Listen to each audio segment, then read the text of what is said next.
राजनीति को बढ़ावा दिया जा रहा है, संविधान को कुचलने का काम किया जा रहा है। सब लोगों की निगाहें अगर किसी की तरफ है तो वो नीले पट्टे वालों की तरफ। अगर आज पूरा देश किसी की तरफ देख रहा है तो नीले पट्टे वालों की तरफ देख रहा है कि ये नीले पट्टे वाले अब क्या करेंगे। लेकिन मैं भी ये मानता हूं कि जब ये नीले पट्टे वाले संकल्प लेकर किसी और निकलते हैं तो फिर रास्ते खुद ब खुद बन जाते हैं। कहते हैं ना कि संघर्षों के साए में घनघोर जवानी पलती है और इतिहास उधर झुक जाता है जिस ओर जवानी चलती है। वो सत्ता में बैठे लोगों का घमंड नहीं तोड़ेगी, सत्ता में बैठे लोगों का अहंकार नहीं तोड़ेगी। और जब तक वो इस भारत को संविधान के जरिए चलने वाला भारत सम्राट अशोक के सपनों का भारत नहीं बना देती तब तक वो रुकने वाली नहीं है। ये एक आंधी है और ये समय के साथ चलती है। जब आंधी चलती है तो छोटी मोटी चीजें उसका मुकाबला नहीं कर पाती हैं। आप याद रखो मेरी बात को, आपने समय समय पे देश के संविधान की रक्षा की है, गरीबों को मिलने वाले आरक्षण की रक्षा की है, समय समय पे देश के लोकतंत्र की रक्षा की है। लेकिन सबकी रक्षा करने वाले मेरे बहुजन समाज के लोगों अब अपनी रक्षा के बारे में भी सोचो। वो अपने टूटे हुए घर को पाई पाई बचा के भी 10 साल में नहीं कर सकता है। वो कभी अपनी माँ को हवाई जहाज का सफर नहीं करा सकता है, वो कभी अपनी बहन को एसी वाली ट्रेन में नहीं घुमा सकता है। प्रधानमंत्री जी को दिल्ली में बैठ के नारे देते हैं कि चप्पल वाला हवाई जहाज का सफर करेगा। मैं आपको सच बताता हूँ,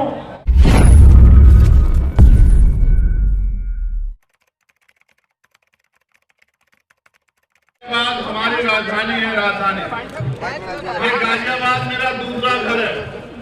मैंने बहुत कठिनाइयों का समय यहाँ गुजारा है। यहाँ के बहुत सारे सीनियर लोग जानते हैं कि जब पूरे उत्तर प्रदेश की पुलिस मेरे पीछे पड़ी थी तो ये गाजियाबाद के लोगों ने मेरा हाथ पकड़ के मुझे चलने की ताकत दी थी। मैं गाजियाबाद को अपना घर मानता हूँ। ऐसी बहुत सी रातें हैं, ऐसी बहुत सी रातें हैं कि पुलिस पीछे पीछे, हम लोग आगे आगे, और जमीन पे लेट के हमने अपने भाइयों के बीच में यहाँ बहुत सारा समय जो है गुजारने का काम किया है। मैं इस मिट्टी को कभी भूल नहीं सकता हूँ। ये बहादुरों की मिट्टी है, ये बहादुरों का क्षेत्र है, ये बहादुरों का, ताकतवर लोगों का, मिशनरी लोगों का क्षेत्र है। मैं इसकी ताकत को जानता हूँ। हमारे साथ मेरे पीछे रिटायर्ड सीओ हमारे बड़े सम्मानित नेता कल्याण सिंह जी भी बैठे हैं। मैं उनका भी धन्यवाद करता हूं। उन्होंने भी बहुत, और उनके साथियों ने मेरी बड़ी मदद की है समय समय पे। और जब जब मैंने दिल्ली में आह्वान किया सरकारों को धूल चटाने के लिए तो गाजियाबाद में सीना तान करके जो है दिल्ली की सरकार को मेरे साथ खड़े होकर आप दिखाने का काम किया। मैं गाजियाबाद के साथियों का पुनः धन्यवाद देता हूँ। छोटे भाई गुलजार जी और तमाम सब लोग यहाँ लंबे समय से संघर्ष कर रहे हैं, लेकिन अब उस संघर्ष को एक रूप देने का समय आ गया है। आपने सामाजिक रूप से बहुत बार जो है विरोधियों को धूल चटाए। चाहे इसी पार्क में जब ये भारतीय जनता पार्टी के लोग पाटिल बना के बाबा साहब अम्बेडकर को अपमानित करने का काम कर रहे थे, मेरी माँ बहनों ने मोर्चा लेके उनके मंसूबों को नाकामयाब करने का काम किया था। मैं इस बात को जानता हूँ, अपनी शक्ति को जानता हूँ। लेकिन सामान्य साथियों, मेरी माँ बहनों, मुझे बताओ और मुझसे सवाल करो, जब बाबा साहब अम्बेडकर ने हमें वोट का अधिकार दिलाया था और उन्होंने ये भी कहा था कि political power is the master की, कि राजनीतिक सत्ता वो चाबी है जो आपकी सारी समस्याओं का हल कर देगी, तो आप महसूस करो कि आज भी उत्तर प्रदेश में और देश के हर एक कोने में कमजोर वर्ग के लोग रोटी कपड़ा मकान से वंचित क्यों हैं, उन पे बुनियादी सुविधाएं क्यों नहीं है, आज भी उनको इंसानों जैसा जीवन क्यों नहीं मिल रहा है। जब हम इस बात को देखेंगे तो हमें यह एहसास होगा कि हमने अपने महापुरुषों की बातों को कानों से तो सुना है, लेकिन उस पर जिम्मेदारी से अमल नहीं किया है। जिस दिन हम जिम्मेदारी से अमल करेंगे और अपनी पूरी ईमानदारी से, जिस तरह से हम 8 घंटे अपना पेट पालने के लिए मेहनत रोजगार करते हैं, मजदूरी करते हैं, नौकरी करते हैं, और 8 घंटे 10 घंटे की मेहनत में कुछ पैसे कमा के अपने बच्चों का पेट पालने का काम करते हैं, अगर 2 घंटे भी हम लोग मिशन का काम करें अपनी पार्टी का काम करें और बहुजन समाज में भाईचारा पैदा करने का काम करें, तो वो दिन दूर नहीं कि राजनीतिक शक्ति आपके हाथ में होगी। आप ये जानते हो नहीं जानते हो कि जिस दिन से आप लोगों ने, मैं पुनः धन्यवाद करूंगा आपका कि आपने एक एक पैसा जुटा के, जब मैं नगीना में चुनाव लड़ रहा था तो मेरे हाथों को मजबूत करने के लिए भेजा, और आपके उस पैसे से इतनी ताकत मिली कि आज आपका बेटा चंद्रशेखर आजाद दिल्ली में पार्लियामेंट में खड़े होके आपके हर एक अधिकारों के लिए संघर्ष करने का काम करता है। आपने मुझे पार्लियामेंट में बोलते देखा होगा, कितने लोगों ने देखा, जरा हाथ मारेगा, बताओ दिल से अपने दिल पर रख के बताना, बताओ आपका अकेला चंद्रशेखर आजाद सैकड़ों में भारी है या नहीं? अब ये काम आपने केंद्र में तो कर दिया, दिल्ली में तो कर दिया, लेकिन उत्तर प्रदेश में ये काम अधूरा है। जब तक उत्तर प्रदेश में मेरे जैसे लोग विधानसभा लखनऊ में जाके और सरकार की आंखों में आंखें डाल के आपके अधिकारों के लिए संघर्ष नहीं करेंगे, आपके अधिकारों पर जो डाका पड़ रहा है उस डाके को खत्म करने का काम नहीं करेंगे, आपके क्षेत्र की समस्याओं के लिए आवाज उठाने का काम नहीं करेंगे, तब तक मुझे नहीं लगता कि गाजियाबाद में कोई बदलाव हो सकता है। बाकी लोगों पे तो ये मौका 2027 में आएगा, लेकिन आप तो बड़े किस्मत वाले हो, आप तो बड़े खुशहाल हो, आपके हिस्से में तो 1 साल बाद ही,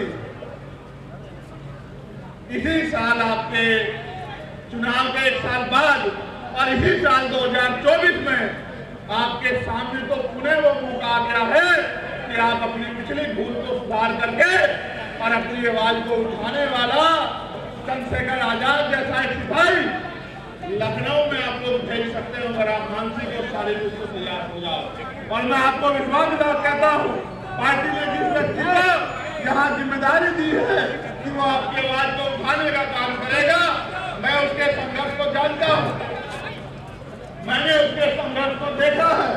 कई बार दिल्ली का पानी बंद करके अपने आंदोलन को, किसानों के आंदोलन को कामयाब चलाने का काम उन्होंने किया।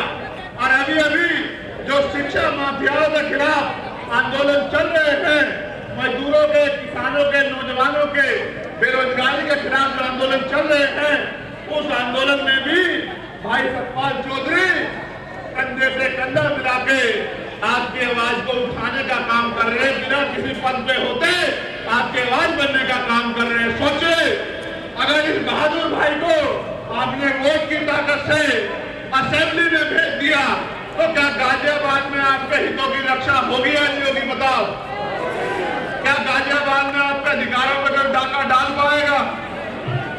सरकार के सारे विधायक सांसद एक तरफ और आपका अकेला सतपाल चौधरी एक तरफ। याद रखना मेरी बात, सरकार के गुंडों के अगर कुंडे ना बंद कर दिए, तब आप मेरे मुझसे सवाल करना कि भाई आपने जो कहा था वो गलत साबित हुआ। मैं आपको कहना चाहता हूं, हम पे विजन है उत्तर प्रदेश में बदलाव का, हम पे मिशन है महान पुरुषों के विचारधारा को, उनके सपनों को पूरा करने का, और हम में मादा है, हम में बल है, हम में जुनून है। ये गरीबी, बेबसी, लाचारी, बेरोजगारी, महंगाई, जुल्म जाति खत्म करने का। और जब तक किसी के अंदर संकल्प नहीं होता, मानव काशीराम साहब कहा करते थे कि तमन्ना अगर सच्ची हो तो रास्ते हजार होते हैं, तमन्ना अगर झूठी हो तो बहाने हजार होते हैं। हमारे दिलों में तमन्ना है कि आजादी के 75 साल बाद तो अब दलितों को, पिछड़ों को, आदिवासियों को, मुसलमानों को, अन्य धार्मिक अल्पसंख्यकों को और उनको भी सामान्य जाति के उन गरीब लोगों को जो जुन जाति से रहे, उनकी जिंदगी में अब खुशहाली आनी चाहिए। जो सरकारें उत्तर प्रदेश या केंद्र में बैठी हैं, आप ये जानते हो कि वो तानाशाही वाली सरकारें हैं। अगर उनका आदमी भी उनके खिलाफ, उनके भ्रष्टाचार, उनके झूठ, उनके झूठे वादे या उनकी झूठी नीतियों के खिलाफ, तानाशाही के खिलाफ अगर आवाज उठाता है, तो वो तो उसके अपने नहीं रहते, उत्तर प्रदेश की जनता के अपने कैसे होंगे? आप ये देखो किस तरह से बुलडोजर के जरिए और तमाम तरीकों से जो जाति को बढ़ावा दिया जा रहा है, संविधान को कुचलने का काम किया जा रहा है। सब लोगों की निगाहें अगर किसी की तरफ है तो वो नीले पट्टे वालों की तरफ। अगर आज पूरा देश किसी की तरफ देख रहा है तो नीले पट्टे वालों की तरफ देख रहा है कि ये नीले पट्टे वाले अब क्या करेंगे। लेकिन मैं भी ये मानता हूं कि जब ये नीले पट्टे वाले संकल्प लेकर किसी और निकलते हैं तो फिर रास्ते खुद ब खुद बन जाते हैं। कहते हैं ना कि संघर्षों के साए में घनघोर जवानी पलती है और इतिहास उधर झुक जाता है जिस ओर जवानी चलती है। और जवानी किसकी तरफ है ये बताना मुझे नहीं पड़ेगा। जवानी चाहे वो गाजियाबाद की हो या जवानी चाहे सिद्धार्थनगर नेपाल बॉर्डर की हो या जवानी दिल्ली में बैठे नौजवानों की हो, जवानी आज क्रांति का रास्ता अपना चुकी है। और जब तक वो सत्ता में बैठे लोगों का घमंड नहीं तोड़ेगी, सत्ता में बैठे लोगों का अहंकार नहीं तोड़ेगी, और जब तक वो इस भारत को संविधान के जरिए चलने वाला भारत सम्राट अशोक के सपनों का भारत नहीं बना देती, तब तक वो रुकने वाली नहीं है। ये एक आंधी है और ये समय के साथ चलती है। जब आंधी चलती है तो छोटी मोटी चीजें उसका मुकाबला नहीं कर पाती हैं। आप याद रखो मेरी बात को, आपने समय समय पे देश के संविधान की रक्षा की है, गरीबों को मिलने वाले आरक्षण की रक्षा की है, समय समय पे देश के लोकतंत्र की रक्षा की है। लेकिन सबकी रक्षा करने वाले मेरे बहुजन समाज के लोगों अब अपनी रक्षा के बारे में भी सोचो। ये सही है कि बाबा साहब अम्बेडकर ने कहा था कि हम प्रथम और अंतिम भारतीय हैं, लेकिन भारतीय होने का गौरव तो हमारे में है और हमें इस बात का गर्व भी है। लेकिन जब तक भारत में गरीबों, किसानों, मजदूरों, नौजवानों, महिलाओं को सम्मान का जीवन नहीं मिलेगा, तब तक फिर भारत के गौरव के साथ बातों बातों में नारे लगा के खड़े रहना कोई अच्छी बात नहीं है। ये आपके हाथ में है कि आपका भविष्य कैसा होगा, ये आपके हाथ में है कि आपको रोजगार मिलेगा नहीं मिलेगा, ये आपके हाथ में है कि बहन बेटियों पे होने वाला जुल्म बंद होगा नहीं होगा, ये आपके हाथ में। मेरी बहन यहाँ खड़ी है, मैंने उनको संघर्ष करते देखा। मैं उनको याद दिलाना चाहता हूँ कि जब वो लोग संघर्ष कर रहे थे, उनकी टीम रात भर जाग के गरीबों के बच्चों के लिए स्कूलों में कम फीस में व्यवस्था हो जाए इसके लिए संघर्ष कर रहे थे। तो मैं दिल्ली में खड़े होकर उनकी मांग को मजबूत कर रहा था कि भाई ये समझो कि शिक्षा हथियार है, इस हथियार को अगर आपने बाजारीकरण कर दिया, बाजार की भेंट चढ़ा दिया, तो गरीब का बच्चा अच्छी शिक्षा प्राप्त नहीं कर पाएगा। और जब गरीब का बच्चा अच्छी शिक्षा प्राप्त नहीं कर पाएगा तो 200-400 रुपए की मजदूरी करके या 5-7-8 हजार रुपए की नौकरी करके वो अपने घरों के हालात नहीं बदल सकता है। वो अपने टूटे हुए घर को पाई बचा के भी 10 साल में नहीं कर सकता है। वो कभी अपनी माँ को हवाई जहाज का सफर नहीं करा सकता है, वो कभी अपनी बहन को एसी वाली ट्रेन में नहीं घुमा सकता है। प्रधानमंत्री को दिल्ली में बैठ के नारे देते हैं कि चप्पल वाला हवाई जहाज का सफर करेगा। मैं आपको सच बताता हूँ कि चप्पल वाले को 2 टाइम अच्छी रोटी भी मिल जाए सम्मान की, ये भी अब उत्तर प्रदेश में और देश में मुश्किल हो चुका है।